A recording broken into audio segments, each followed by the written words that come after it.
Deus possa estar falando com vocês. Vamos ficar em pé, vamos orar ao Senhor. Os que estão em casa, que possa também levar sua mente ao Senhor. Vamos orar. Senhor Deus, nós agradecemos por tudo, agradecemos pela Tua paz, pela Tua justiça. Vem, Senhor Deus, falar aos nossos corações essa noite. Pedimos, meu Pai, que o Senhor, meu Pai, possa ensinar, Senhor Deus, a aplicar a Tua palavra em nosso coração. Precisamos ouvir, Senhor, a Tua voz cada vez mais. Precisamos ser guiados pelo Teu Santo Espírito. Senhor Deus, obrigado pela oportunidade de estudar as Suas Escrituras. Obrigado por ouvir a Tua voz. Que o Senhor seja engrandecido, meu Pai, para todo sempre. Me ajuda, Senhor Deus, a pregar o Teu Evangelho. Eu te peço a Tua ajuda, o Teu socorro, mais uma vez. Em nome de Jesus, a igreja diz, amém. Profeta Ageu, irmãos, hoje, profeta Ageu,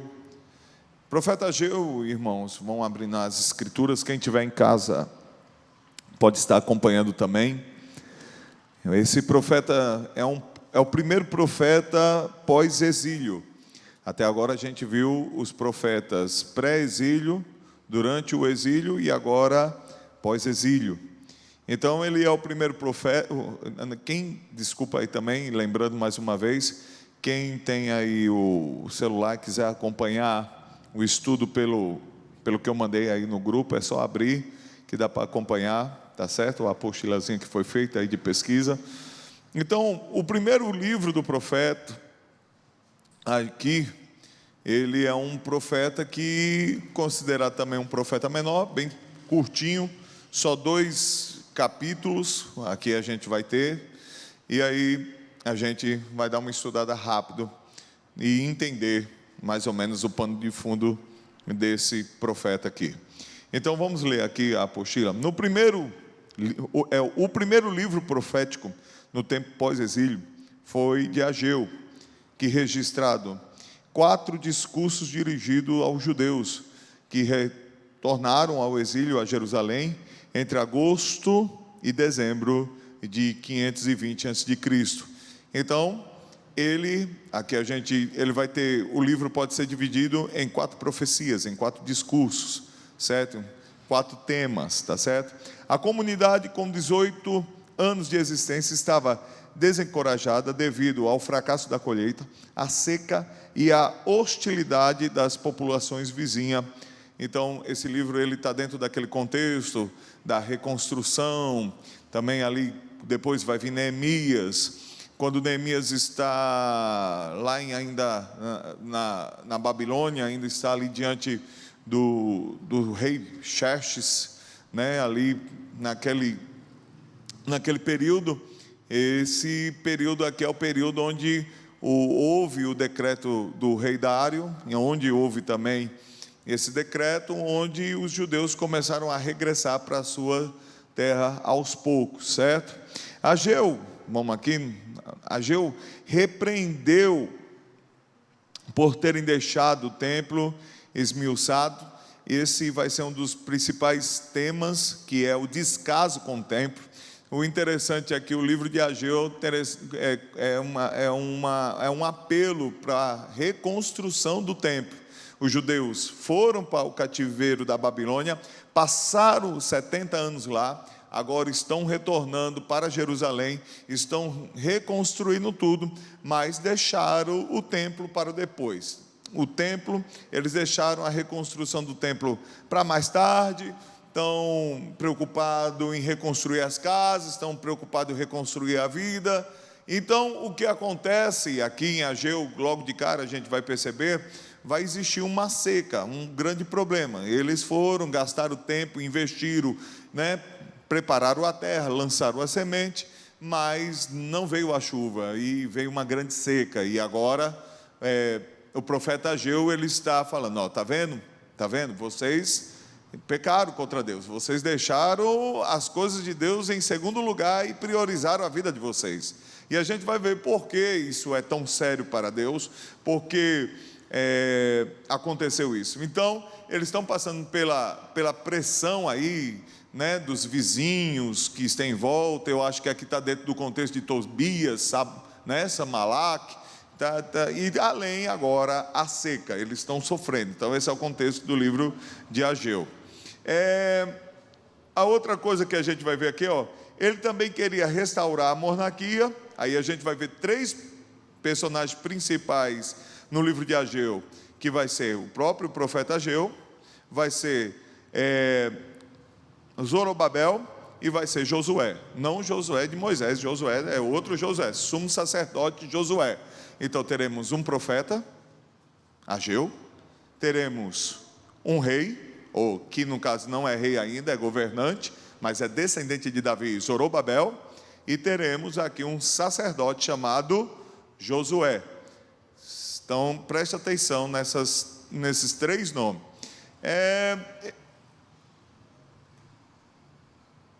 Esses 3 ofícios é bastante importante. Isso aí até em algumas igrejas é pergunta de banca. Quais os 3 ofícios de Cristo? Rei, profeta e sacerdote. Então é bastante importante a gente ver que essas figuras sempre se repetem em todo o Antigo Testamento: rei, profeta e sacerdote. Os 3 são a liderança de Israel. O rei, ele governa o povo, lidera o povo. O sacerdote é aquele que leva a causa do povo até Deus. E o profeta é aquele que fala a voz de Deus para com o povo. Então, cada um ocupando o seu lugar, cada um ocupando a sua função, cada um exercendo um aspecto do sacerdócio, da realeza e do chamado profético que haverá no Messias, tá certo? Então vamos lá.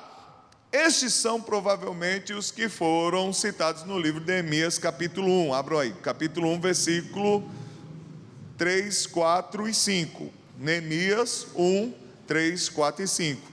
Então, esses homens que estão junto com Ageu, onde Ageu está repreendendo, onde Ageu está ensinando, então esses provavelmente são as pessoas que foram citadas ali no livro de Neemias, judeus que já tinham retornado para Jerusalém, mas a situação era essa. Veja aí, Neemias 1, capítulo 1, versículo 3, versículo 4, versículo 5, e é assim, e disseram-me: os restantes que ficaram do cativeiro, lá na província, estão em grande miséria e desprezo, e o muro de Jerusalém fendido e as suas portas queimadas ao fogo. E sucedeu que, ouvindo essas palavras, assentei-me e chorei, lamentei por alguns dias, e estive jejuando e orando perante Deus dos céus, e disse: Senhor, Deus dos céus, Deus grande e terrível, que guarda a aliança e a benignidade para com aqueles que o amam e guardam os seus mandamentos. Então a situação não era fácil: muros destruídos, casas destruídas, portões destruídos, templo destruído, e isso é a situação pós o cativeiro, após a ira de Deus. Depois de 70 anos, essa era o cenário de Jerusalém. E agora, Neemias 1, Neemias 1, 3, 4, 5. Eu falei Neemias, né? Foi Neemias 1, 3, 4, 5. Tá certo? Então, Neemias, Esdras, Ageu, Esté, são tudo personagens que estão um pouco, estão próximos um do outro, aí com uma distância de 50, 30, 40 anos. Então, é o finalzinho do cativeiro aí da Babilônia, e aqui é o reinado, não mais dos babilônicos, mas dos medo-persas, Dário, Ciro. Então é isso. A canonicidade, o que é canonicidade? Quando a gente fala cano, a gente está falando os livros que são aceitos como inspirados por Deus. Livros que a gente está dentro do cano protestante, são 66 livros. Então esses 66 livros, nós acreditamos que são livros inspirados por Deus. O Antigo Testamento, que é o cano judaico, que é o cano oficial do judaísmo, nós não adotamos o cano católico, da Septuaginta, no caso, não da Septuaginta, da Vulgata, que foi a tradução do pai da igreja chamado Salvanarola, não é Jerônimo, lembrei, Jerônimo, que traduziu a Bíblia para o latim, colocou mais 7 traduções lá, mais 7 livros. Mas nós ficamos com a tradição judaica, né? Os livros que são usados no judaísmo, o cano judaico. Então, por isso que a gente só tem os 66 livros, que é o Antigo Testamento, mais o Novo Testamento. Tá.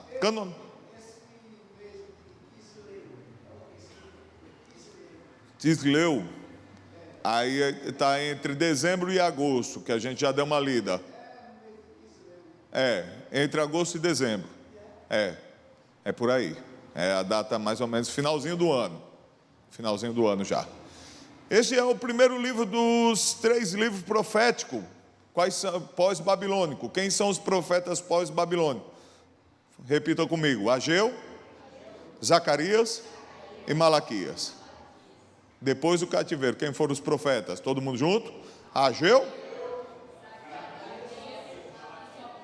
Malaquias. Ageu, Zacarias e Malaquias. São os 3 últimos que a gente vai estudar agora. Ageu, Zacarias e Malaquias. E vocês vão perceber que os personagens vão se repetir, o tema do templo vai persistir. Todos os livros tratam da questão da restauração de Israel após o cativeiro babilônico. Desde o começo, o Ageu foi um livro aceito, tendo sido contado entre os 12 profetas menores. Então, nunca houve indagação se esse livro era canônico, sim ou não. Todo Israel, toda a história do povo de Deus aceita Ageu como um livro canônico inspirado por Deus. Esdra atestou a validade e a importância do profeta Ageu. Veja aí, Esdras capítulo 5, versículo 1. E Esdras capítulo 6, versículo 4. Quem lê aí para mim?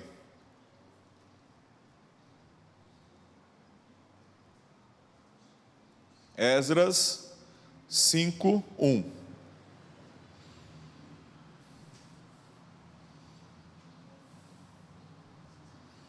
E Esdras 6, 14. Esdras vai ser depois dos livros de Crônicas, Reis. Lembrando, Esdras podia estar bem pertinho de onde? De Ageu. Mas está 5, versículo 1. Quem lê? Pode ler. O profeta Ageu e o profeta Zacarias, filho de Ido, profetizaram aos judeus que estavam em Judá e em Jerusalém, em nome do Deus de Israel que estava sobre eles. Amém. Então, o próprio Esdras cita quem? O profeta Ageu. O escriba Esdras, escriba, cita o profeta Ageu e considera que o que Ageu escreveu veio da parte de quem? De Deus.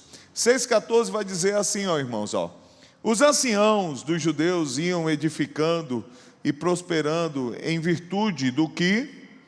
O quê? Profetizaram os profetas Ageu e Zacarias. Então, o escriba Esdras reconhecia, que as profecias de Ageu e de Zacarias haviam se cumprido, que estava sendo realizado, vendo o templo prosperando, vendo que a construção estava indo a todo vapor, certo? Ageu não é mencionado por nome, mas sempre houve a referência aos 12 profetas menores que necessita incluir o seu livro. No tempos do Novo Testamento, temos a citação de Hebreus, capítulo 12, versículo 26. Hebreus, que é lá no Novo Testamento agora, irmãos. Hebreus 12,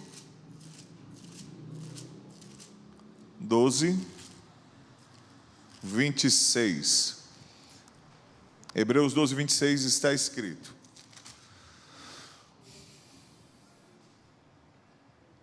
aquele cuja a voz abalou, então, a terra, e agora, porém, ele promete, dizendo: ainda uma vez por todas, farei abalar não só a terra, mas também o céu. Então, esse trechinho aqui, ainda uma vez por todas, farei abalar não só a terra, mas também o céu, é profecia do profeta quem? Ageu. E aqui está sendo citada no Novo Testamento, certo? E vai ser, essa profecia está em Ageu, capítulo 2, versículo 6 a 8, certo? Então, essa é a profecia citada no Novo Testamento do profeta Ageu, tá? Aí vai ter historiadores como Flávio Joséfo, que citou Ageu, e sempre Ageu foi considerado realmente um profeta usado por Deus. Sobre o significado do nome Ageu, alguém sabe o que significa? Valendo bombons? Não vale, tá fácil, né? Festivo. Ageu significa, né, festividade, festivo. Uma das ideias, porque desse nome, ele pode ter nascido numa época de festa, ou na festa do tabernáculo, ou numa Páscoa, né? Ou na festa das trombetas. Ele pode ter nascido em uma época festiva. E lembrando que o nome dos profetas tem um pouco a ver com a mensagem dele, né? Existe uma sensação mais festiva do que voltar para a sua terra, reconstruir o templo e reconstruir tudo de novo. Então esse sentimento de festa, esse sentimento de alegria, esse, né, de recomeço. Então assim, a profecia de Ageu declara a glória de um segundo templo, né, de uma restauração, né, um tempo de alegria, um tempo de festa. Eu até coloquei aí uma arte para representar, que não tem gente que mais gosta de alegria, de festa do que criança, né? Então criança fez festa, criança está dentro. Então expressa essa alegria do retorno. Eu vejo, né, essa relação do nome sempre com a mensagem do profeta, né? O Abacuque significa o quê? Abraço, né? A mensagem, né, de retorno, vinde, voltemos ao Senhor, de retornar para o Senhor. A gente vai ter Sofonias, que é a ira do Senhor, e como a gente se esconde da ira do Senhor, se escondendo. Sofonias significa esconder. Então há uma relação nome e mensagem muito significativa, pelo menos nos profetas menores. E aqui a gente pode ver que Ageu significa o quê, irmãos? Festivo, festa, festividade, festivo. E a gente reflete essa alegria, né? Porque o templo era lugar onde se comemorava, irmãos. Tinha muita festa no templo, muita, né, som, música, adoração. O povo se encontrava, comia, bebia, e é a reconstrução desse lugar festivo, tá? A palavra Ageu parece ter derivado de um termo hebraico, né, que eu já li, festividade, provavelmente porque nasceu aqui, segundo o comentarista, possa ser que ele nasceu em um tempo festivo. Sobre a família de Ageu, genealogia nós não temos, né? Não é citado nem genealogia e nem família de Ageu. Ele é um profeta aí que está no anonimato igual. Um exemplo aqui, rápido. O boiadeiro, como é o nome? Amós, muito bem. Amós, como Amós, né? A gente vai ter vários profetas que não vai ter aí um destaque na sua genealogia, como acho que Sofonias já tem um destaquezinho, Isaías tem um destaque, certo? Ageu 1:1, vamos ler. Ageu capítulo 1, versículo 1. No ano do rei Dario, no 6º mês, no primeiro dia do mês, veio a palavra do Senhor por intermédio do profeta, o quê? Ageu.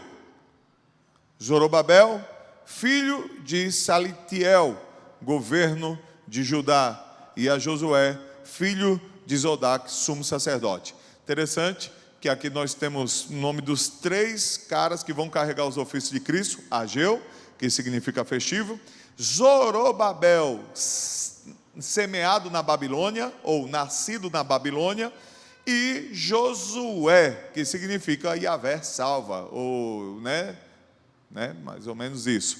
Então, Zorobabel significa nascido aonde? Na Babilônia. Então o rei Zorobabel, ele não nasceu em território hebreu, judaico, nasceu na Babilônia. É um rei hebreu que nasceu em terras distantes. Pegou aí a visão? Né? Certo? E a outra coisa que é interessante, irmãos, é que provavelmente, quando a gente lê o livro, Ageu é velho, é um senhor. Não é um novinho, não. É um senhor. Porque quando ele vai falar do templo, ele fala, lembra. Lembra. É como se ele estivesse lá, há 70 anos atrás. Lembra, lembra. E quem tem essa ideia de falar lembra, é como se, provavelmente, não estou dizendo que é fato, ele era moço, era novo, quando foi levado o quê? Para o cativeiro, envelheceu no cativeiro e agora está tendo a oportunidade de ver o templo, né, e pregar e estimular o povo à reconstrução do templo. Alguns eram, pronto, Daniel era novo. Daniel era novo. E aqui, ó, veja um fato interessante é que dá para perceber que Ageu e Daniel são contemporâneos. Por quê? Porque no segundo ano do rei Dário, quem jogou Daniel na cova dos leões? Então você saca que os dois têm praticamente quase a mesma idade. Saíram novos da Babilônia e agora estão com a idade já bem avançada. Tanto Daniel como Ageu estão com a idade avançada. Eu acho legal essas pontes que a gente vai pensando e vai vendo, e aí a gente vai tendo aqui um panorama legal da história do povo de Deus. O povo judeu, animado por esses líderes, comprometeu a construir no 6º ano do reinado de Dário, em 520 a.C., começou a construção do templo. Irmãos, em 520 começou a construção e ainda estava em andamento na época de Jesus. Para você ver a dimensão desse templo. Era coisa gigantesca, coisa considerada, o templo era considerado uma das 7 maravilhas do mundo antigo, e o templo de Jerusalém era considerado. Irmão, era coisa fina, era coisa, principalmente Salomão, era todo revestido de ouro. Meu amigo, coisa, madeira de lei, pedra esculpida, né, talhada na mão. Você imagina, meu irmão, um templo gigantesco, revestido de ouro por dentro, cara. Né, parede, chão, utensílio, e era do lado de fora, as bacias, o altar, as colunas, tudo feita de bronze, né, prata, ouro, bronze, coisa grandiosa, certo? E histórico, pouco se sabe sobre a vida de Ageu, exceto que profetizou durante o reinado de Dário, aqui como a gente tem 520 a.C., após o retorno do exílio da Babilônia. É possível determinarmos precisamente a data desse livro, porque as profecias teriam ocorrido durante o reinado de Dário. Então dá para saber que as profecias ocorreram em 522 a 486. Então nesse período é o período da existência de Ageu. Então, pelo menos com relação à data, a gente consegue colocar Ageu numa data certa na história, entendeu? Então, ele é bem claro, no período do reinado do rei Dário. Então a gente já sabe exatamente aonde ele ocupava o lugar dele na história. Lugar de origem. Os exilados retornaram para a Babilônia, provavelmente ele profetizou ali nas ruínas de Jerusalém, ali naquele local, né? Eita, aqui agora buguei aqui. Jerusalém, certo? As profecias estão associadas ao lugar do templo arruinado. Lembre-se de uma coisa, o reino antes da Babilônia era dividido. Reino do norte e reino do sul. Agora não existe mais essa divisão. Depois do cativeiro da Babilônia, os irmãos se uniram. E agora é um só reino de novo. E agora que começa a se montar o pano de fundo para aquilo que a gente vê no Novo Testamento, né? Não vê mais reino do norte e reino do sul. Vê Jerusalém e Galileia. A gente vai ver esse cenário, mas como um reino só. O reino de Jerusalém e Galileia são praticamente agora o reino novamente restaurado de Israel. Um reino só, com um rei só, Nesse caso, quando os romanos tomam de conta, é dividido, né, em província, né? Por isso que vai ter Herodes, o tetrarca, né? Pega a Galileia, divide em 4 partes, né? E ele governava as 4 partes da Galileia. Então tem Herodes, né? Tinha Pilatos, mas era por uma questão política romana. Mas o reino, depois do cativeiro da Babilônia, se resume em 2 tribos. Praticamente é o que os judeus falam até hoje: Levi e Judá. É o que eles sabem que existe. Eles já não sabem mais quem é da tribo de Dan, não sabem mais quem é da tribo de Zebulon, não sabem de Isacar. Eles só sabem quem é da tribo de Levi e quem é da tribo de Judá, que eles conservaram o registro dessas 2 tribos aí, segundo eles. Então, Ageu exerceu o seu ministério nesse período. A data a gente já viu, o lugar de origem também, né? Eles retornaram da Babilônia, estabeleceram, né, na área de Jerusalém. Então eles foram logo para a área de Jerusalém, não tentaram reconstruir as cidades de Samaria, né, as cidades de Israel antiga. Eles foram logo reconstruir Jerusalém. As profecias estão associadas ao lugar do templo. Somente ali o foco agora é a reconstrução do templo. Isso significa que a própria cidade de Jerusalém ou algum lugar das proximidades foi o lugar onde o livro foi escrito. Então Ageu viveu na Jerusalém aí, certo? Está em questão uma área muito restrita. Então a gente sabe que está numa área restrita. Leiam aí para mim Ageu capítulo 2 versículo 1, vamos ler junto aí, do versículo 9. No 2º ano do rei Dário, no 7º mês, o 21º mês, veio a palavra do Senhor por intermédio do profeta Ageu, dizendo: fala agora a Zorobabel, filho de Salatiel, governador de Judá. Leia essa parte, é bem interessante. Não é rei de Judá, é governador de Judá. Por quê? Porque eles... príncipes, por quê? Tanto faz, mas por quê? Não está sendo... Ele não está sendo chamado de rei. Ele é descendente de Davi. E por que ele não está sendo chamado de rei? Por causa de Dário. Dário é o governador de toda a província, é o rei de toda a província. Só pode haver um rei. E aqui é como se Zorobabel fosse simplesmente o quê? Um governante daquela província, e não como fosse um estado. É um estado do Império Persa, tá bom?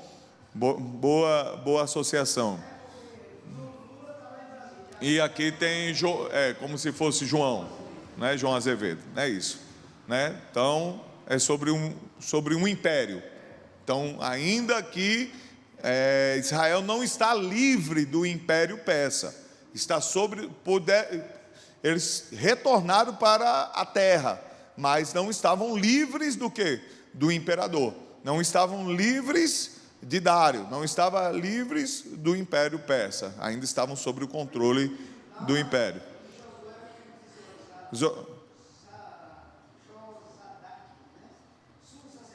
Isso.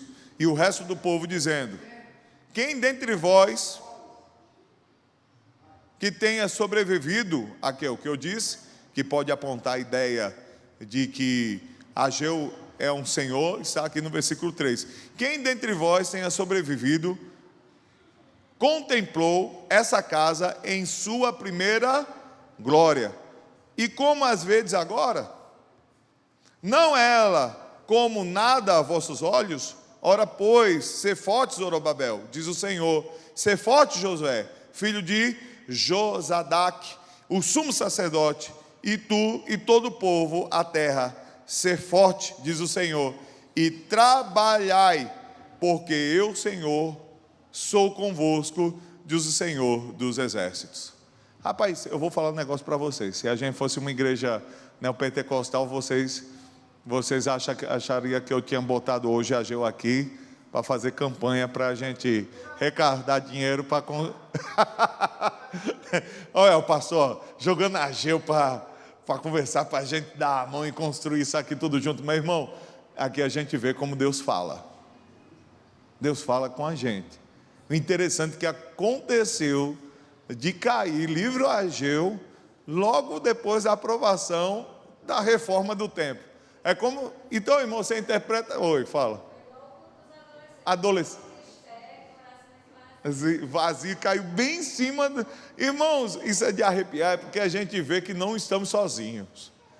O Deus que nós servimos, o Senhor que servimos, é o Senhor da história, e nada está acontecendo de maneira aleatória. A gente percebe que de Deus, provém de Deus, e vem de Deus todas as coisas.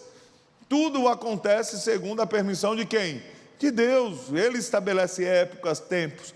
E eu interpreto esse versículo tipo: olha, ser forte, seja corajoso, vão lá, dê a mão, né? Construam o que vocês estão pensando em construir. Sabemos que Deus não mora mais em edifícios edificados por mão humana, mas Deus estimula os filhos dos homens, incentiva os filhos dos homens, tudo, meu irmão, com relação para o louvor e a glória de Deus, né? Que seja feito para o louvor e a glória de Deus. Interessante, caiu como luva o livro de Ageu, justamente alguns dias depois da aprovação da construção da reforma da igreja. Eu achei bastante interessante isso que aconteceu. Veja só, mais o que, irmãos? Todas essas referências, tá? Destino. Aí a gente já leu que realmente o destino dessa carta foi para os que estavam ali em Jerusalém, que estavam ali cuidando dos seus negócios, cuidando das suas casas, cuidando do seu campo, cuidando de reformar a casa de cada um. E ali foi para aquele povo, também foi para o rei, que eu quero falar, Zorobabel, e o sumo sacerdote Josafá. Então foi direcionada essa carta para eles, e as profecias foram direcionadas para ele, tá certo? Oi? Eu falei o quê? Josafá, Josué, obrigado. Lapso de memória tá horrível aqui. Então, certo, irmãos? A situação do povo, como disse o Neemias, não era fácil a situação do povo. O povo não estava rico, não tinha dinheiro, além de enfrentar uma seca, pressão social, e aí o povo não estava bem. Estavam vindo após o ciclo, com muita dificuldade econômica, fracasso nas colheitas, estavam desanimados e totalmente negligenciavam a reconstrução do templo, deixaram as coisas do Senhor para depois. Irmãos, e a gente sabe que o templo, ele possui no Antigo Testamento uma grande importância de anunciar Cristo, de apontar para Cristo naquela época, certo? Então, Ageu, ele arrocha, ele chama, exorta, ele chama Zorobabel para perto, chama Josué para perto, convoca os dois, e aí o Espírito de Deus começa a agir no coração de Zorobabel e no coração de Josué. Deixa eu ver aqui uma parte aqui.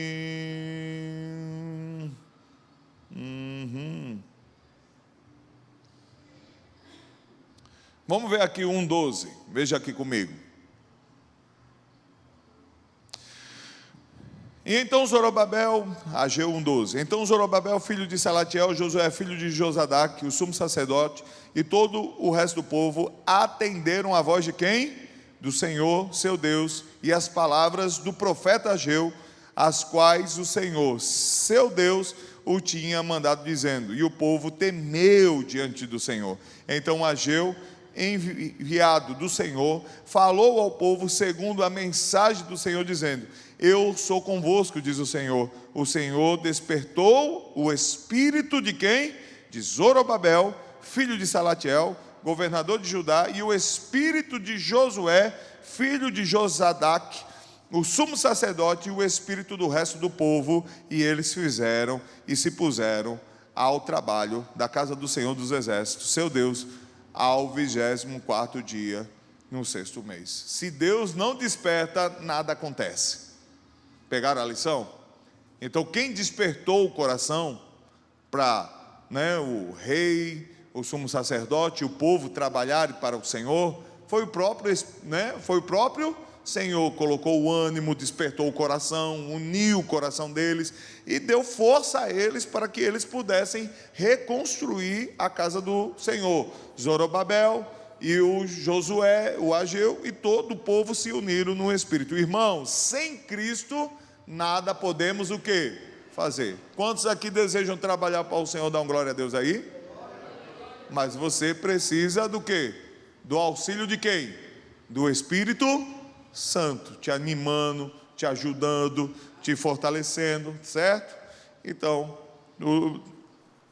eu botei aqui de novo canonicidade, eu percebi agora que no meu rascunho repeti 2 vezes aqui canonicidade para vocês. A gente já leu, né, sobre canonicidade. Então, a gente vai para a estrutura do livro, certo? A estrutura do livro, irmãos, procurando essa parte da canonicidade, vem a primeira profecia de Ageu, que vai ser do capítulo 1, versículo 1 ao versículo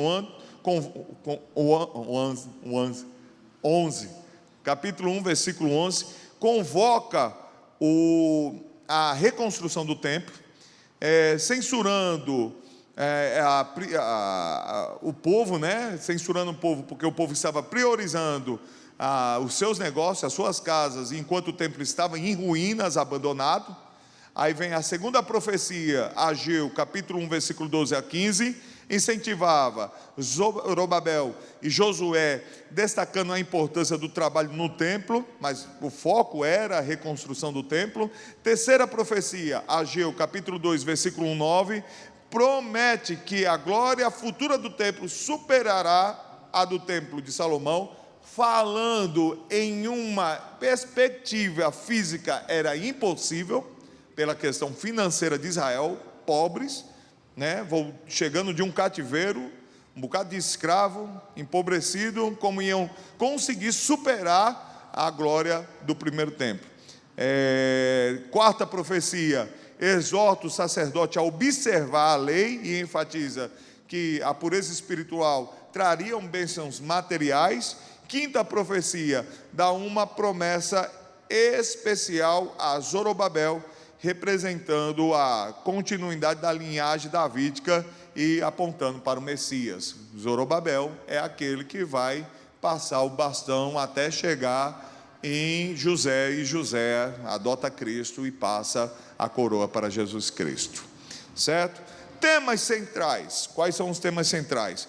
Vocês estão vendo a foto? Essa é a foto do atual templo de Jerusalém, o que restou depois da destruição dos romanos, lá no ano 70, e o templo se encontra em ruína desde 70 depois de Cristo, quando houve um motim, houve uma tentativa de revolta de Israel contra Roma, e Roma foi e parou essa revolta de maneira tão violenta que houve a diáspora, os judeus foram espalhados pela terra, só retornam aí depois da Segunda Guerra Mundial, aí em 1946, por aí nesses meados, aí os judeus retornam para a sua terra, mas até agora eles não conseguiram reconstruir o seu templo continua em ruínas, lá no lugar. Por que eles não reconstruíram? Porque quando os judeus retornaram para Jerusalém, ali depois da Segunda Guerra Mundial, depois da decisão da ONU, já tinha gente morando lá, e o que nós vamos encontrar, os palestinos, né, os árabes, estavam ali ocupando, e no local do templo, tem a mesquita do Domo da Rocha, e a mesquita de Omar, né, está lá no local onde o templo tem que ser reconstruído. Derrubar aqueles 2 monumentos para construir o templo de Jerusalém é Terceira Guerra Mundial. Então, por isso que o templo não foi levantado até hoje. Segundo as profecias, né, quem crê nessa parte de maneira literal, o terceiro templo tem que ser reconstruído. Essas ruínas que vocês estão vendo aí, elas têm que deixar de ser ruína para poder o anticristo entrar no terceiro templo e ser aclamado como Deus. Então, tem uma relação aí profética entre o terceiro templo e o anticristo. Tem protestante, tem crente que vai fazer caravana para Israel quando esse terceiro templo estiver edificado, tal. Mas, irmãos, entenda uma coisa. Na antiga aliança, lindo, maravilhoso, a morte de carneiros, de bode, de cordeiros, certíssimo. Era a mensagem do Antigo Testamento que apontava para Cristo. Mas quando isso voltar a ser feito, não é mais visto com bons olhos. Deus não receberá isso com prazer. Por quê? Porque isso aí eles estão negando, estão ultrajando o sacrifício de quem? De Cristo Jesus. Então não há mais necessidade mais de sangue de bode, sangue de carneiro, sangue de novilha. Não há mais necessidade, porque o sangue de Cristo, né, a profecia já se cumpriu, e aqueles animais mortos na antiga aliança servia para apontar para quem? Para Jesus Cristo. Se agora um crente ir até Jerusalém para assistir, né, ou para oferecer um carneirinho no altar, ele está blasfemando, ele está negando, ele está fazendo aquilo que Paulo tanto bateu na tecla, que não há necessidade mais do cumprimento dos rituais da lei, né? Não precisa voltar mais para a lei cerimonial, não precisa mais disso. Aquele templo que tem em São Paulo, a réplica do templo de Salomão, aquilo ali é um dinheiro jogado fora, totalmente desnecessário. Só serviria para museu, né? Para fazer turismo, né? Você quer ali fosse, né, um lugar para você ver uma réplica em tamanho real, com coisas, aí ficaria legal. Mas pessoas vão até aquele local achando que vão ser abençoados. Lá tem um sumo sacerdote, meu irmão. Eu pensava que o sumo sacerdote estava no céu, mas no templo de Salomão, em São Paulo, tem um sumo sacerdote. Eu achava que de Cristo é o sumo sacerdote eterno diante de Deus, mas não, agora eu descobri que na terra já tem um sumo sacerdote brasileiro ainda, para completar, brasileiro, né? Que coisa, só Brasil. Em lugar nenhum ninguém fez isso, mas no Brasil, meu amigo, a gente é show, certo? A gente, igual a gente não tem não, irmão. Brasileiro dá nó em pingo d'água. Ei, hoje entramos nesse assunto, fica para a próxima. Fica para a próxima. Obediência e bênção. Então, o livro também, ele tem esse tema, a obediência. Mais uma vez, obedecer ao Senhor. Se você obedecer ao Senhor, você está debaixo das bênçãos do Senhor, tá? Irmãos, nós, reformados, devemos reorganizar isso. Eu obedeço para ser abençoado.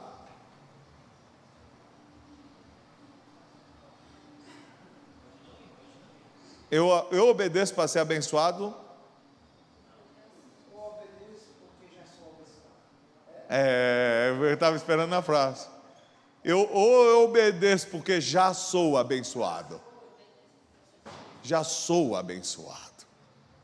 A obediência já é uma bênção, meu irmão. Se você obedece a Deus, quando você obedece a Deus, isso já é uma bênção na sua vida. Você tem que entender isso. O Espírito Santo já está agindo no seu coração, te convencendo do quê?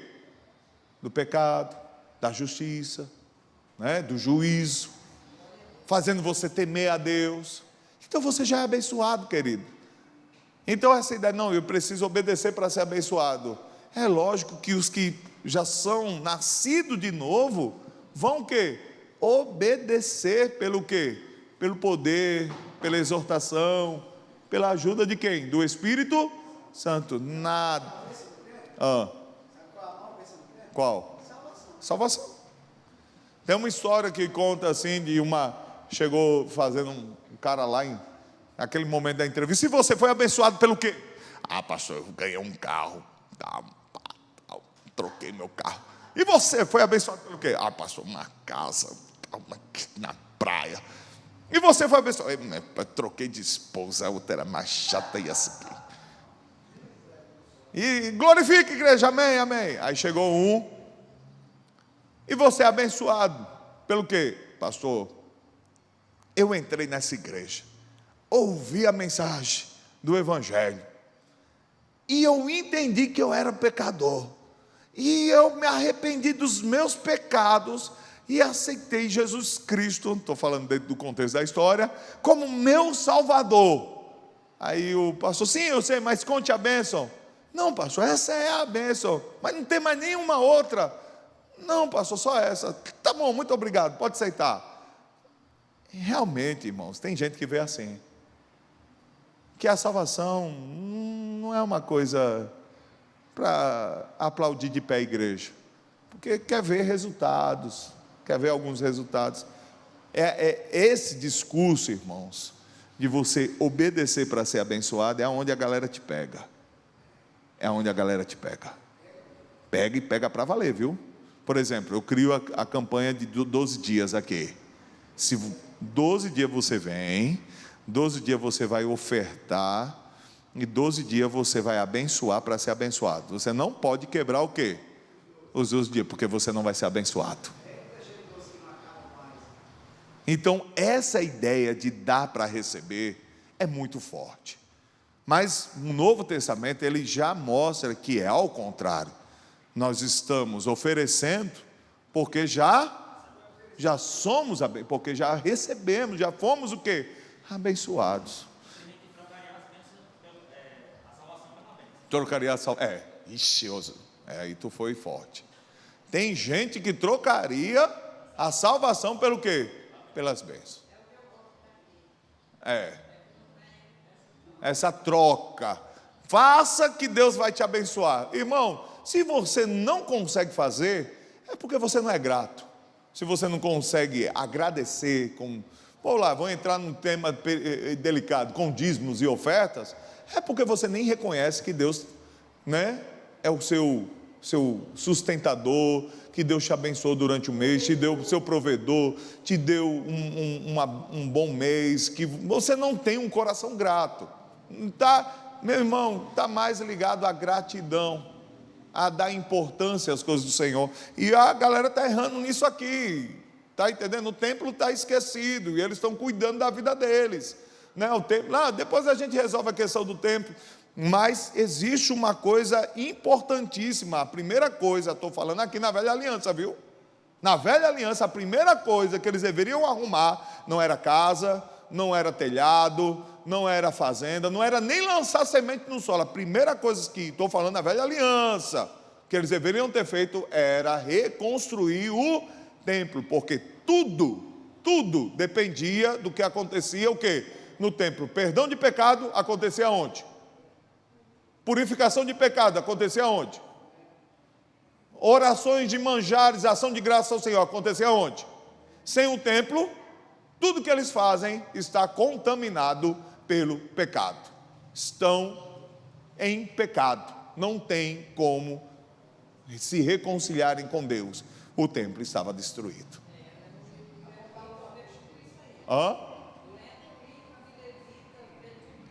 Eles precisam do templo.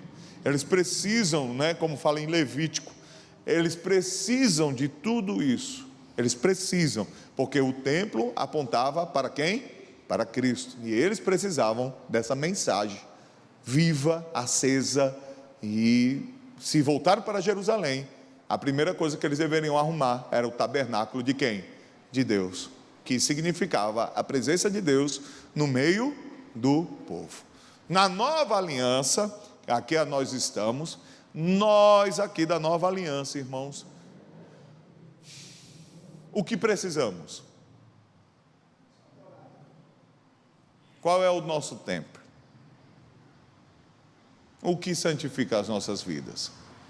O que sara as nossas vidas? O que vai abençoar as nossas vidas em todos os aspectos? Cristo, o templo, certo? Mas tudo isso é consequência porque temos um lugar, temos um templo. Não tem como obedecer sem um templo. Não tem como adorar sem um templo. Não tem como cultuar sem o templo. Sem um templo não existe isso. Eu não estou falando de templos edificados por mãos humanas. Vamos seguir que a gente vai ver. Leiam, Ageu 1,6 vai dizer: tendes semeado muito e colhido pouco. Por quê? Porque meu tempo vocês esqueceram dele. Comeis e não chegaram para fartar-vos. Bebeis, mas não dá para saciar-vos. Vestivos, mas ninguém se aquece. E o que recebe salário, recebe para pô-lo num saco furado. Nada de vocês estão prosperando. Eu não estou nos seus negócios. Segundo, Ageu 1,9. Esperastes o muito, e eis que veio ser pouco. E esse pouco, quando trouxeste para casa, eu com um assopro dissipei. Por quê?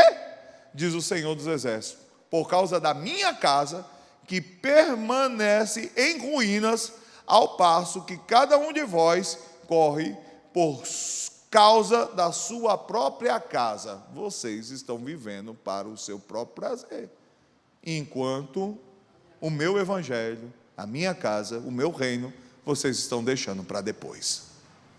Dá para aplicar para hoje em dia isso, irmãos? Dá para aplicar? Dá? Dá. A Bíblia manda a gente buscar a Deus o quê? Sobre todas, e as demais coisas vos serão acrescentadas. E é isso aqui que ainda persiste no Novo Testamento. Nós devemos aprender a colocar os assuntos de Deus na nossa vida em primeiro lugar. Em primeiro lugar. Consequência em deixar a casa do Senhor, essa foi a consequência, para depois ferir-vos com queimaduras, com ferrugem e com saraiva. Foi o caso da seca, em Ageu 1,11. Houve pragas nas plantas, que arruinou a colheita. A gente vê isso em outros momentos da Bíblia, como Deuteronômio 28, 22, 1 Reis 8, 37, 2 Crônicas 6, 28 e Amós 4, 9. Então, quando Israel se afastava do Senhor, as pragas, as consequências, a ira de Deus se acendia contra Israel, e aí Israel era penalizada. Meu irmão, como Israel era bem-aventurada por ser penalizada pelo Senhor? Posso fazer uma pergunta para vocês? Amém? Vocês preferem Deus deixar vocês em paz e seguir a vida do jeito que vocês querem seguir? Ou vocês preferem que no primeiro passo desviado para a direita, a ira do Senhor dê uma tapinha e te coloque de volta no lugar? Você prefere qual dos dois? Tapinha. Porque a Bíblia fala que lá em Romanos capítulo 1, que alguns Deus entregou. Então, aí enriquecendo, bebendo, luxando, usando seus corpos do jeito que eles bem entendem, fazendo do jeito que eles querem. Deus não interrompe. O cavalo branco, falsa paz. Eu acordei hoje pensando sobre isso. O cavalo e o seu cavaleiro. Não é o cavaleiro e o seu cavalo, é o cavalo e o seu cavaleiro. Ali não é Cristo, não. Ali é a falsa paz. É quando Deus entrega o ímpio a uma sensação de quê? De prosperidade, de paz e tudo assim. Aqui Israel teria sido amaldiçoada por Deus se tivesse plantado e colhido bem, se tivesse guardado em celeiro, tivesse feito tudo, e a casa do Senhor o quê? Abandonada. Isso seria maldição, mas Deus queria abençoar Israel, então fez o quê? Israel lançou sobre a terra, não colheu nada, e o pouco que colheu, Deus soprou. Pronto, eles vão me questionar, porque eles não estão sendo abençoados. Quando me questionar, eu tenho uma resposta. Aí Israel foi e esperaram uma grande colheita, a chuva foi boa. Oh meu Deus, vai ser, olha o nascente, meu Deus, vai ser boa a colheita, vai ser boa. Aí o que aconteceu? A chuva não veio, o pouco que conseguiram colher, veio o rato, veio não sei o que, levou tudo, acabou, estragou, criou gugulho. E aí? Que foi, Deus? Que foi? Vocês se lembraram de tudo, mas se esqueceram de mim. Não se lembraram de mim, não se lembraram do lugar da nossa reconciliação, não se lembraram de onde nós nos encontramos, onde você fala comigo e eu falo com você. Você esqueceu da minha casa, e a gente precisava conversar, e é isso que aconteceu. Irmãos, olha o desenho aí que eu deixei para vocês, por essa santidade, e a lei de Deus, Ageu 2,11, assim diz o Senhor dos Exércitos: Pergunta agora aos sacerdotes a respeito da lei. Todo tabernáculo, quando você chegar em casa, dá uma estudadinha bem com tranquilidade, todo tabernáculo é sombra de Cristo, certo? A arca da aliança, a mesa dos pães asmos, o altar de incenso, o candelabro, a pia que os sacerdotes se purificavam, que se lavavam, o altar de bronze que ficava logo na entrada. Quando entra pelo altar de bronze, era oferecido o cordeiro, que é Jesus Cristo. A pia que lavava o sacerdote é como se fosse o sangue de Jesus que nos purifica de todo pecado. Aqui, o incensário é como se fosse a oração do nosso sumo sacerdote Jesus Cristo, apresentando nossas causas diante de Deus. Lá do outro lado, o candelabro, Jesus é a luz do mundo, né? A mesa dos pães asmos, Jesus é o pão da vida, que nos alimenta, que nos sustenta. E o lá da ponta ponta da sombra da cruz, que está o Santo dos Santos, que está a Arca da Aliança. Jesus é a Arca da Aliança. Então, o templo anunciava Cristo, e Cristo tinha sido esquecido no Antigo Testamento, nos dias de Ageu. Eles esqueceram a mensagem da cruz, jogaram a mensagem da cruz para fora, trouxeram a mensagem da prosperidade, vamos lá aplicar, né? Trouxeram a mensagem da autoajuda, trouxeram o evangelho de qualquer jeito e tal. Irmãos, esse é o perigo que devemos fugir.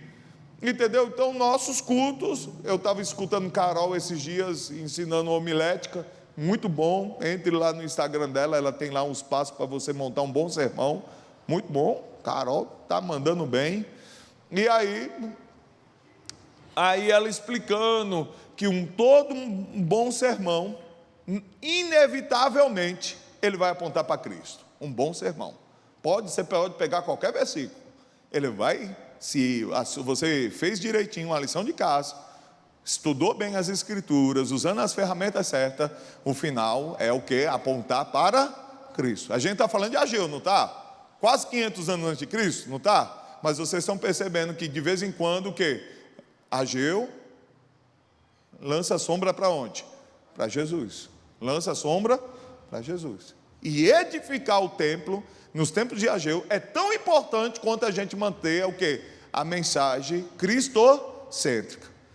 O templo era tão importante quanto hoje em dia é importante o Xandinho, o presbítero Osmar, o Tancredo, o Herbert, e você subir aqui no púlpito, falar de Jesus Cristo, anunciar Jesus Cristo, pegar o texto da Bíblia, pode falar de Moisés, mas quando chegar no final, a igreja está contemplando a glória de Cristo, ali pelo um trecho da vida de Moisés, pelo um trecho do que aconteceu, ou pela lei, ou pelo Moisés, o que Moisés falou, e aí aquilo lança a luz em Cristo, seu coração confia em Cristo, você descansa em Cristo, e sai da igreja feliz da vida. Então, irmãos, abandonar o templo para a antiga aliança é tão perigoso como a gente abandonar a mensagem da cruz.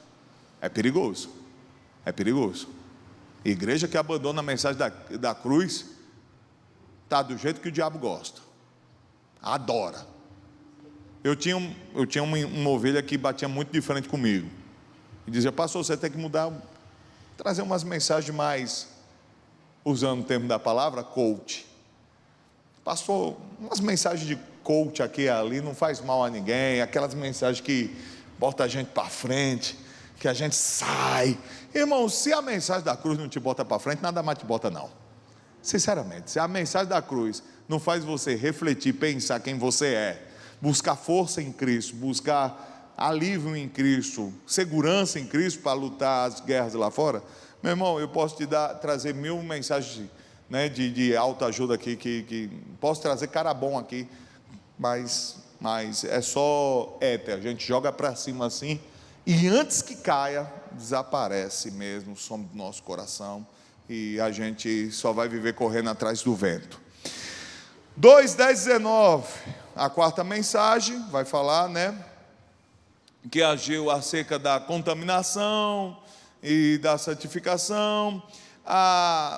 O 2:14, a aplicação, todos os trabalhos e oferendas eram impuros, porque eles se acharam na mesma condição de impureza, por isso a adversidade, eles estavam em situação impura, porque o templo não estava construído.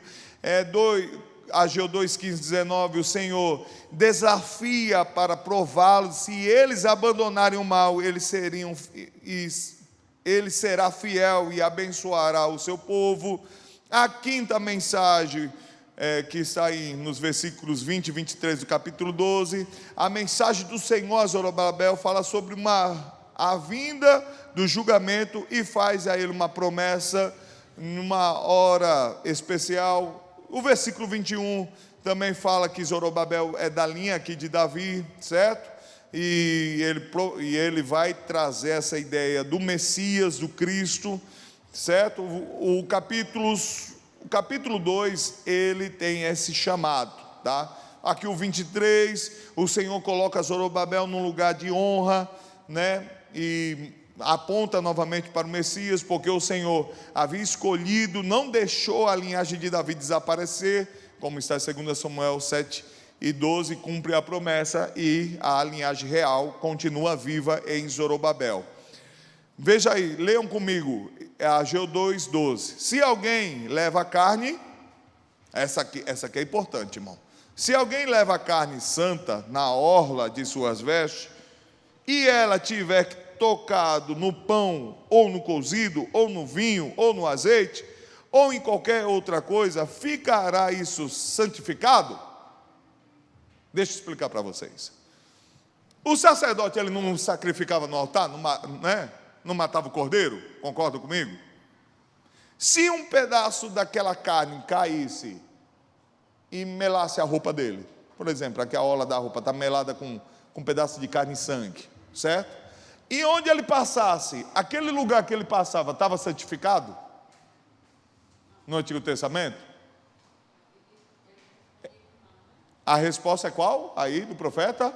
Não, mas olha o ao contrário. Então, o ao contrário é o que? Leiam aí para mim. O 13.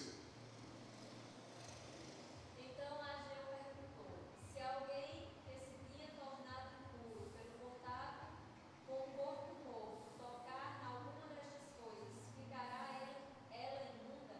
Responderam os sacerdotes: Ficará imunda. Ou ao contrário, sim. Interessante. Se eu tocasse num sacrifício santo e saísse com as minhas mãos meladas de sangue, aonde eu tocasse não ficava santo. Mas se eu tocasse em algo impuro e tocasse em seguida em alguém que estava purificado, aquela pessoa ficava o quê? Impura. Só não vou saber responder para vocês porque não acontece, não era vice-versa. Mas só sei que com relação à contaminação, o caminho era mais fácil do que para a purificação. Porque, irmãos, a gente tem que entender que tudo aponta para Cristo. Então vamos aqui filosofar. Quantos caminhos há para a purificação? Para o crente ser purificado? Quantos caminhos existem? Quantos? Quantos? Um. E tem que seguir o que Deus o quê? Determinou. No Antigo Testamento, pegar a ovelha, levar para o tabernáculo, perfeito, com tanto tempo de vida, oferecendo aos sacerdotes, sacerdote botar a mão, matar, sacrificar, e aí aquele homem estava purificado dos seus pecados. Só existia um caminho. Ao contrário, se qualquer outra novidade, o sacerdote, olha, estou saindo aqui do tabernáculo com as minhas mãos sujas do sangue do Cordeiro Pascual, e aonde eu tocar será purificado. Deus estabeleceu isso? Não, então não podia ser assim. Assim como isso apontava para Cristo. Quem nos purifica de todo pecado? E como é o caminho? Qual é o caminho? Como foi o caminho para a gente ser purificado dos nossos pecados? Quero ver quem é bom. Esse já é quase no final. Começa por onde? Primeiro ato. Qual que é?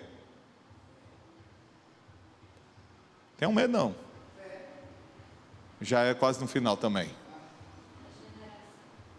Está se aproximando. Já usou confissão de pecado, fé, Regeneração. Agora vamos mais um passo atrás. Arrependimento está aqui. Um passo atrás. Está aqui também. Está em fé, está em arrependimento. Vocês são tudo aqui ainda. Mais para trás. Atrás. Está depois de regeneração. Antes de regeneração.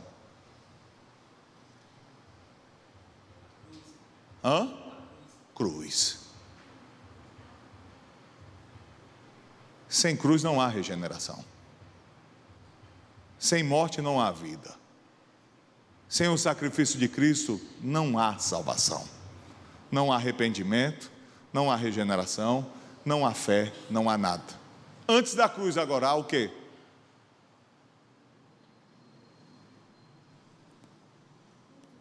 Vocês têm que chegar em casa e fazer uns desenhozinhos igual eu, fiquei doido. Não. Não. Antes da cruz é o quê? Antes de Deus estabelecer a cruz.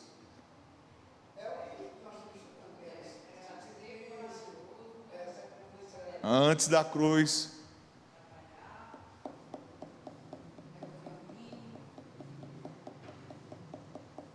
Antes da cruz. Deus tem que fazer uma coisa antes da cruz, o que é? Enviar seu filho. Para o quê? Em favor de quem? De todo mundo? Então a primeira coisa que Deus faz é o quê? Escolher ou predestinar. Eleição. Qual é o caminho então para a purificação dos pecados? Começa onde? Qual é o primeiro ato? Depois, pregação da palavra. Depois, arrependimento. E depois, justificação, fé. E o último,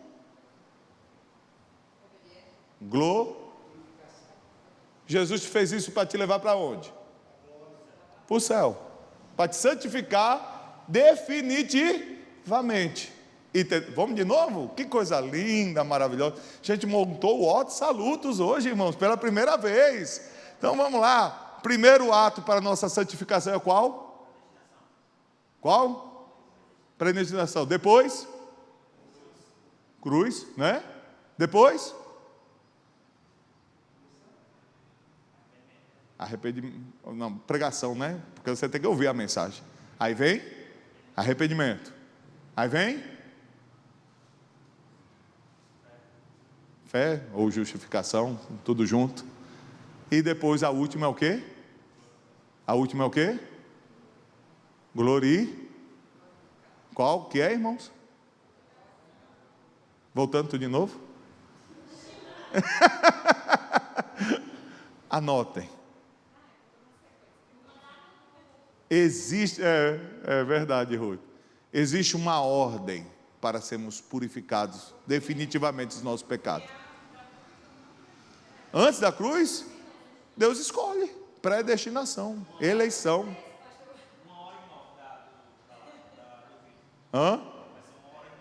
1h09, anotem aí.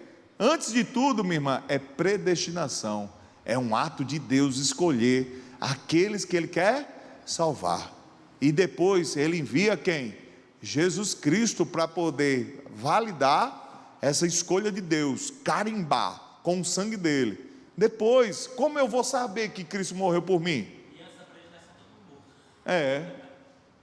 Como eu vou saber? Pela pregação do quê? Do Evangelho. É uma das ordens, salutos, tem outras. Depois disso, quando eu ouço o Evangelho, o Espírito Santo queima no meu coração, sou regenerado e me arrependo dos meus pecados, né?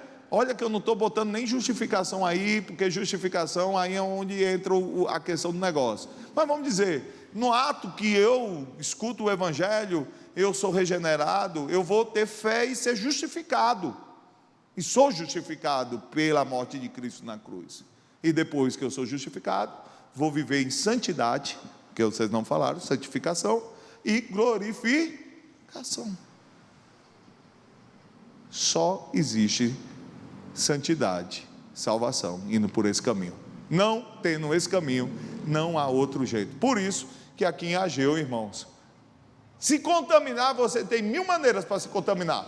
Pode ser, para se contaminar, se lambuzar com pecado, meu amigo, tu tem aí uns 20.000 caminhos aí para você percorrer para poder se desviar de Deus. Mas para se santificar, só existe um caminho. Que começa onde? Em mim? Começa em quem? Quando alguém perguntar, a sua santificação começa aonde? Você vai começar da onde? Em Deus. Nunca em você. Nunca em você. Amém? Nunca. Quando eu perguntar de novo, não começar, eu tenho que orar, tenho que... É fazer igual o menino assim, ó. Não é em você. Começa em Deus e termina em Deus. Eu sou o Alfa, o Senhor é o autor e o consumador da nossa fé. Então, toda vez que você... A sua santificação, sua salvação começa em quem? Começa em Deus e não em mim. Certo? Entenderam, irmãos? Amém? Vamos lá. Não existe atos puros sem o templo. Eu não vou ler essa parte, já expliquei para vocês. Israel precisava do templo para se purificar dos seus pecados. E nós, para nos purificar dos nossos pecados, precisamos de quem? De quem? Espera aí, teve gente segura. Israel, para se purificar do templo, se purificar dos pecados, precisava do templo. E nós precisamos de quem? Jesus. Certo? Anotaram? Pronto. Zorobabel retrata, aí a promessa messiânica, a figura de Zorobabel aponta para o Messias, retrata essa ideia do Messias, essa vinda do Messias pela linhagem de Davi. Ageu capítulo 2, versículo 23 fala: naquele dia, diz o Senhor dos Exércitos, tornar-te-ei, ó Zorobabel, filho de Salatiel, servo meu, diz o Senhor, e te farei com um anel de selar, porque te escolhi, diz o Senhor dos Exércitos. Eu creio que isso aponta para Cristo. Olha, um anel de, sei lá, autoridade estará sobre a sua casa, Zorobabel, né? A autoridade estará. Quem é essa autoridade eterna? É Cristo Jesus, tá? Então todo o rei de Israel Israel de Judá, tinha, e esse descendente de Davi tinha essa missão de apontar para Cristo no seu reinado. Promessa de uma nova era. Pois assim o Senhor dos Exércitos, ainda uma vez, dentro em pouco, farei abalar os céus, a terra e o mar. Eita, aqui é a frase dos pentecostal. Isso aqui é a frase que eles adoram, né? O versículo profético. Farei abalar os céus, a terra e o mar, a terra seca, farei assim, assim, assim. Falarei abalar todas as nações, e as coisas preciosas de todas as nações virão, e encherei de glória essa casa, diz o Senhor. Irmãos, Israel estava pobre nessa época? Sim ou não? Que eu falei para vocês agora há pouco. Eles estiveram voltados do cativeiro, sem dinheiro, pobre, passando necessidade, segundo Neemias, todo mundo com dificuldade. Como eles vão construir um templo mais glorioso, mais pomposo do que de Salomão? Nunca. Eles não têm dinheiro para isso. Mas aí Deus fala: não é vocês que irão fazer isso, quem vai fazer sou eu, certo? E aí Deus promete que eles conseguiriam edificar um templo mais cheio de beleza e grandiosidade do que o templo de Salomão. Aí tem aí uma réplica do templo de Herodes. Irmão, tu está vendo essa área por fora do templo igual um pátio? Essa área aí por fora igual um pátio também fazia parte do templo. É enorme, irmão. Aí essa parte todinha aí é o átrio. Essa outra parte aqui, ó, o átrio, tá vendo? Com 4 cavidades. Depois dessas 4 cavidades vai ter o átrio. Ali vai estar o altar, e lá dentro vai começar o santo e o santo dos santos. Então, tudo isso aqui, e do lado de fora ainda tinha uma parte destinada para os gentios. Então, todo esse aí é o templo que foi reconstruído, ampliado. O antigo templo de Salomão foi ampliado e se tornou realmente maior do que Então a glória da segunda casa, com relação à construção, foi maior do que a primeira. Mas eu não vejo essa profecia apontando para prédio, não. Eu acredito que aponta para outra coisa, e muito maior. Ou coisa não, para uma pessoa, muito maior do que o templo de Salomão, muito maior do que o templo de Herodes. Quem é? Jesus Cristo, certo? Tá. Então, irmãos, aqui a gente vai ver isso aqui com um pouco mais de detalhe depois na frente. Três ofícios, Ageu 1,14, o Senhor despertou a Zorobabel, a gente já leu, e a Josué. Então Deus estava usando três figuras, um rei, um profeta e um sacerdote, para estimular o povo para a reconstrução do templo. Para Deus reconstruir a igreja, para construir a igreja, o povo santo, sacerdote, Deus também usou um profeta, usou um rei e usou um sacerdote. Quem era? Para construir a igreja, irmão, Deus usou um profeta, um rei e um sacerdote. Quem é o profeta que Deus usou? Para construir a igreja, o corpo de Cristo. Quem foi o profeta que Deus usou? Para construir a igreja, uns estão dizendo Ageu. O profeta foi Ageu, o sacerdote foi quem?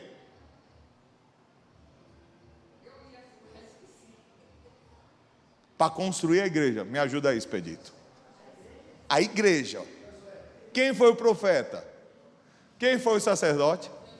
E quem foi o rei? Vocês ouviram o que Expedito disse? Para construir a igreja, quem foi o profeta? Cristo. Quem foi o rei? E quem foi o sacerdote? Jesus.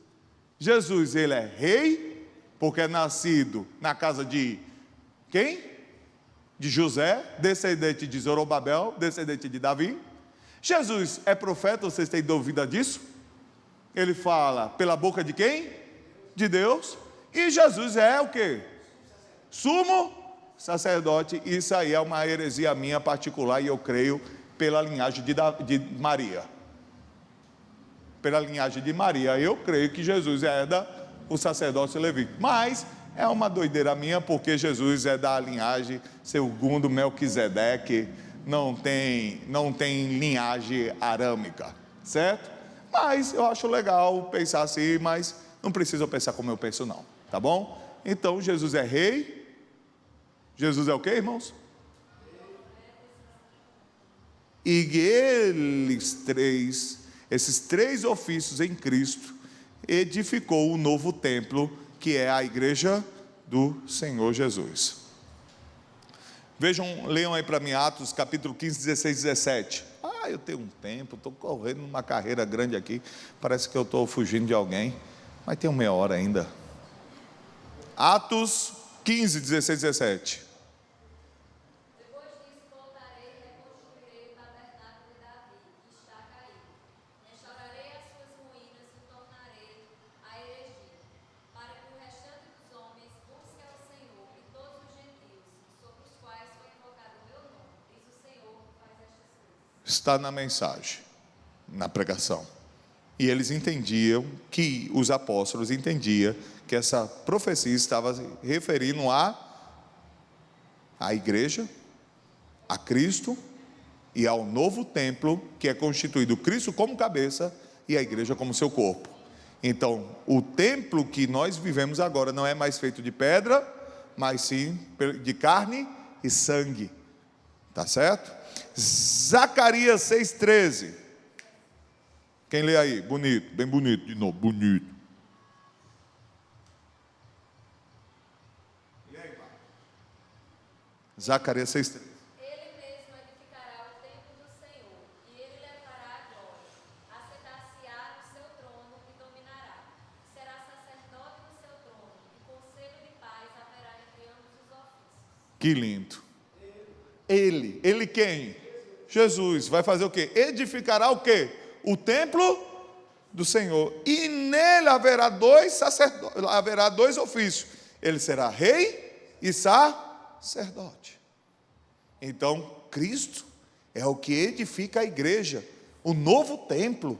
Então, a glória da segunda casa que é Cristo, é maior do que a primeira. O templo de Jerusalém qualquer um pode derrubar, mas a igreja, só ele. Ninguém pode destruir, né, esse segundo templo, se Deus não permitir. Porque agora o templo não é mais um local. Por isso que Jesus fala, a hora já chegou, a hora é o quê? Que os meus adoradores adorarão que o Pai, em espírito e em verdade. Não é mais nem em Jerusalém e nem nos montes da Samaria. Esqueça, eles estarão espalhados pela terra. Serão minha igreja, serão meu templo, serão a minha casa. Você pode dar um glória a Deus por isso? Esse prédio só vira igreja, templo, quando acontece o que, irmãos? Quando o quê? Se a gente não tiver aqui, é prédio. É um prédio. Por isso que eu não tenho essa besteira, não vou falar nem o nome da denominação.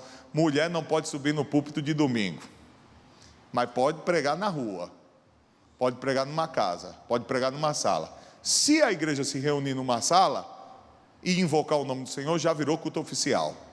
E o Deus do domingo e do templo é o mesmo Deus da sala ali no culto de oração. Então, meu irmão, mulher pode subir no púlpito sim, porque o prédio nada implica. O templo de Deus, agora quem é? Somos nós, amém? Onde tiver 2 ou mais reunidos no nome do Senhor, ali é a eclésia, ali é a igreja, ali é o corpo de Cristo. Vai falar, Kécia? Não? Fez? Tá?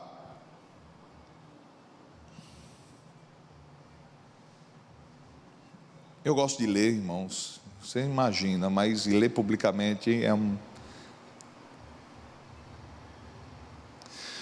Vamos adiantar para não ficar extenso. Ponto 1. Lições espirituais. Prioridade espiritual. Ele enfatiza, o povo foi repreendido porque não estava priorizando os caminhos de Deus. Abram aí Mateus 6,33, e isso vale para a nova aliança ainda.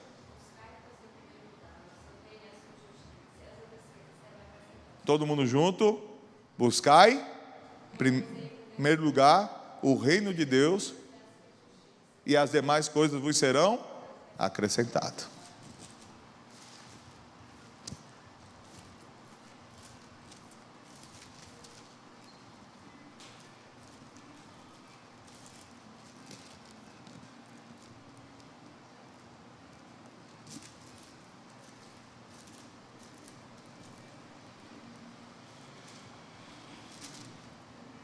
Então, irmãos, como Marla recitou, já tem guardado no coração, ela disse assim, ó, quem não escutou, 6,33, anotem, buscai, pois, primeiro lugar, o reino de Deus e a sua justiça, e todas as coisas vos serão acrescentadas. Adianta você buscar o reino de Deus, cara, eu estou buscando aqui, ó, pastor, que eu sei se eu buscar a Deus em primeiro lugar, vou ter tudo aqui que eu quero. Não. Deus não está em primeiro lugar. Deus está sendo base para você ter todas. Mas quando você esquece de todas as coisas e o seu coração está totalmente focado no Senhor, aí você está buscando Deus sobre todas as coisas. Entendeu como é o esquema? Se você está buscando Deus, tipo, não, eu vou priorizar Deus porque se eu priorizar Ele, eu sou abençoado. Já começou errado. Já começou errado. Aprenda a buscar Deus por causa de Deus. Aprenda a amar Deus porque você sente prazer em Deus, alegria em Deus. Amém? Vamos lá. Fidelidade nas pequenas coisas é bíblico, continue tendo. Esperança messiânica, o livro de Ageu, todos os profetas, toda a Bíblia nos ensina a ter essa esperança messiânica. João capítulo 2, 19 vai falar, Jesus respondeu e disse, derribarei esse templo, em 3 dias o levantarei. Então Jesus estava falando de si. Disseram, pois, os judeus, em 46 anos foi edificado esse templo, e tu levarás 3 dias, mas ele falava do seu corpo. Então aqui mostra que a glória da segunda casa é o corpo de quem? de Cristo, é a glória de Cristo. Cristo é o segundo templo que nós confiamos. Vamos lá para 1 Coríntios capítulo 6, 19 e 20, está escrito assim, aí na apostila de vocês: ou não sabeis que vós é o corpo, o templo do Espírito Santo, que habita em vós, proveniente de Deus, e que sois vós mesmos, porque fostes comprado por bom preço. Glorificai, pois, a Deus no vosso corpo, no vosso espírito, os quais pertencem a Deus. Nós, em Cristo, somos o templo de Deus, somos o lugar onde agora temos relação com Deus, temos aí sentido a presença de Deus. Este versículo destaca essa ideia, amém, irmãos? Que nós somos o corpo de Cristo, somos o templo do Senhor.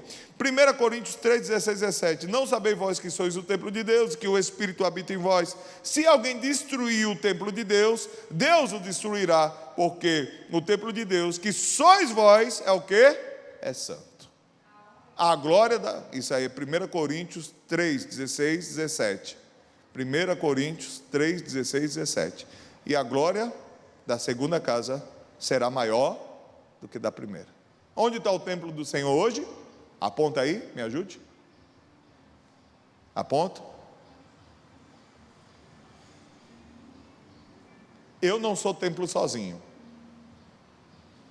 Eu e você também não somos templo sozinho. Precisamos estar o quê? Inseridos, unidos. Somos o corpo de Cristo, tá? Efésios 2, 21, 22: no qual todo o edifício bem ajustado cresce para templo santo do Senhor. Então nós somos o templo, a segunda casa, no qual também vos juntamente sois edificado para a morada de Deus em espírito. Irmãos, o Espírito, aquela presença temida dos santos dos santos, saiu de lá, o véu se rasgou e veio para onde? Para os nossos corações. É de arrepiar, rapaz. É uma responsabilidade muito grande, Paulo. Aquilo lá que o sacerdote, aquela presença, aquilo que era feito lá, o cara se purificar, se lavar, né? Matar um novilho, entrar na presença do Senhor, acender os candelabros, o incenso, oferecer, abrir a cortina com toda a reverência, chegar na presença do Senhor de maneira limpa, porque ali estava a glória de Deus, o Espírito de Deus estava ali. Saiu de lá, não está mais lá. Está onde agora? Está em vós. Rapaz, eu fico pensando nisso, essa relação, mesmo diante de uma natureza caída.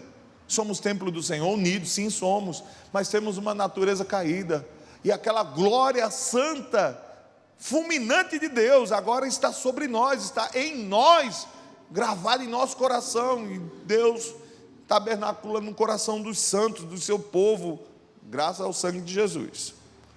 Coríntios 6,16 vai dizer: e que consenso tem o templo de Deus com os ídolos?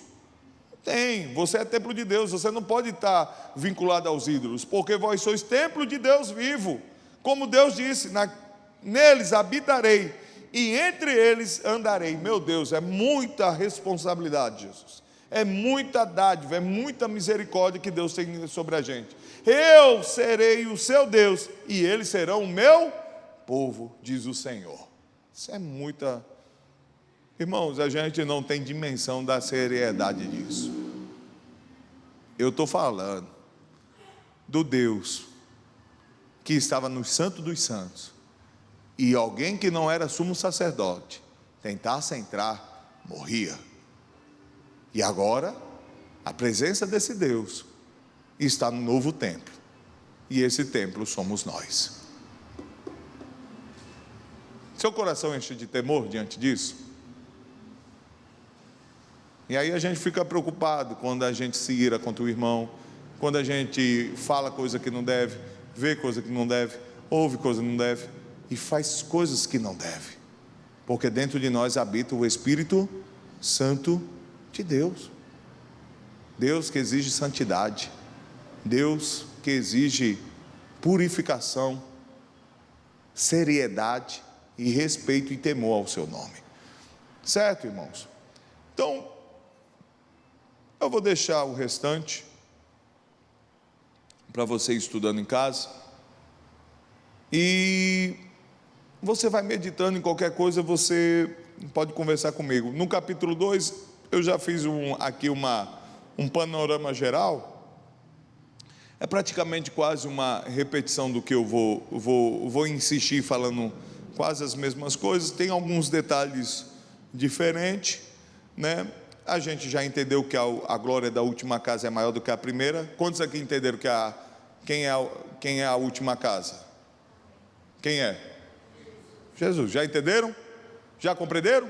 A mensagem está dada, amém, glória a Deus, vamos para casa. Está todo mundo feliz. Você vai ver aí um desenho do templo, aí todo revestido de ouro, de prata, né? Agora o templo novo é revestido de como se fala, de gordura, aterosclerose, de sangue, de carne, né? Vermelho por dentro, não é mais dourado, né? É diferente agora. A gente vai ter aqui uma foto aí, um pouquinho mais adiante, uma réplica de tudo dourado aí, o templo era feito de ouro. E a última, para fechar, uma imagem aí que eu coloquei para vocês, de que o templo era a sombra de Cristo. Você vai ver uma silhueta e vai ver um templo. Então, quando a gente olhar para o templo do Antigo Testamento, a gente tem que ver quem? Jesus Cristo. Se Ageu estava puxando a orelha daquele povo para reconstruir o templo, era para reconstruir a sombra de quem? De Jesus Cristo. Ele deveria ser lembrado no Antigo Testamento a todo momento. Nasceu uma criança, é momento de festa, leva perante Cristo. A colheita foi boa, leva perante quem? Pequei, corre para onde? Corre para Cristo. É festa de manjares, é festa, todo mundo se reúne perante quem? Cristo. Então a gente vê que Ageu, ele não estava ali sendo religioso, simplesmente por causa de um prédio, mas aquele prédio aponta para o que a gente hoje conhece de fato. Assim, irmãos, a gente tem que entender. Eliúde, vai ter o neném? Corre, apresenta ele para quem? Para Cristo. A gente passou no concurso, né, Expedito? Agradece quem? A Cristo. Terminou, como foi hoje, eu vi a postagem de Rutiel, tirou a carteira de habilitação. Senhor, obrigado, a Ti seja a glória e o louvor. Fez a feira do mês, às vezes bate essa loucura em mim, eu me ajoelho no meio do supermercado e falo, obrigado Deus. Agradece a quem? Jesus Cristo, que fez isso por você. Ageu, ele está chamando as pessoas, vocês não podem esquecer, tudo que acontece na nossa vida é graças a quem? A Ele. E reconstruir o templo é a mesma coisa do que a gente reconstruir a ideia cristocêntrica. Cristo não pode ser só cristocêntrico aqui dentro. Cristo tem que ser o quê? Cristocêntrico lá na prefeitura, né? Lá na escola. E Cristo tem que ser o centro, irmão, das nossas vidas. Amém? Adore a Ele. Você é o templo de Deus. O legal, o mais gostoso disso é que você não precisa mais viajar para Jerusalém. Ele te acompanha. Você está nele e Ele está em você. E nós somos o templo de Deus. Que coisa maravilhosa. Amém? Então, a glória da segunda casa será maior do que a primeira. Já é maior do que a primeira. Cristo nasceu. Vamos ficar em pé, vamos orar ao Senhor. Pai, eu preciso limpar isso. Fazer diferente.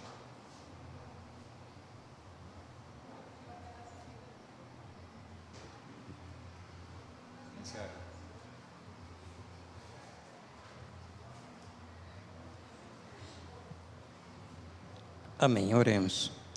Pai querido Deus, nós somos gratos ao Senhor por aprendermos mais um pouco, Senhor, da Tua Palavra.